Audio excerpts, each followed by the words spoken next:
Hello, hello, hello. Magandang araw po. Kumusta po atit kuya? Samahan niyo po ako. Magluluto po tayo ng roti, canay. Ayan. Namiss ko kasi kumain ng roti canay o roti tulur. So, kahit malayo po ang Indian restaurant dito, kaya natin gumawa. O diba? Ganyan lang po gawin natin adat kuya sa harina. Sa dough natin, ayan. Hilain lang natin hanggang malaki po siya adat kuya. Lagyan natin ng itlog, ang tawag po ay roti tulur sa Malay. Pero ayaw ko po na may itlog, gusto ko ay ganyan lang po. So ang tawag roti kosong o roti canay. Yan, lilipatin lang natin adat kuya. Then isalang na natin. Mainit na po itong nilagyan ko ng kaunting mantika adat kuya. Ayan lang. Within 1 minute po ay pwede na nating baliktarin kagaya niyan. Ayan. Yeah, diba? Masarap to adat kuya. Pwedeng nasa atin po kung anong gusto nating ilagay sa loob. May saging, may itlog, gusto natin gulay, or ano bang gusto natin, cheese, planta, or sugar, nasa atin lang po. Dito na po yung kalabasan niya at kuya, di ba? Maganda. Sarap po at kuya sa kape.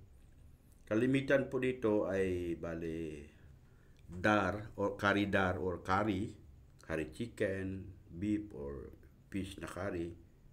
Yun po ang partner niya, yung sauce niya po at kuya. Ayan. O di ba? Hindi na natin kailangan pumunta pa ng Indian restaurant.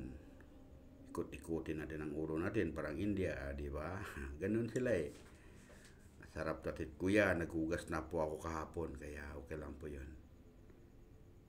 Linis-linisan na natin kaunti para naman, di ba, malinis lagi. And then, tara, samahan niyo po ako ay inom po tayo ng kape.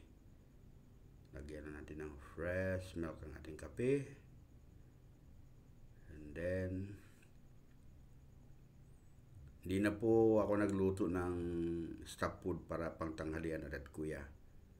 Bali, sabi ko, gusto nyo ng roti tulur o roti canay. Eh, halos lahat gusto. Kaya, yun. Ito po yung tanghalian namin. Init pa. Sarap. Curry lang po ang wala. Hindi po nakagawa ng curry. Pero okay lang po. Masarap po siya at kuya.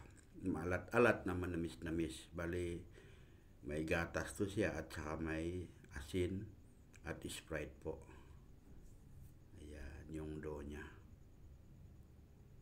Ayan. Sarap. Parang masarap pa nga yata to kaysa Indian restaurant. Hindi po, joke lang. Siyempre, pagkain nila to at kuya. Siyempre, mas expert sila dito. So, yan lang po. Sa muli po. Thank you for watching. Ingat po kayo lagi.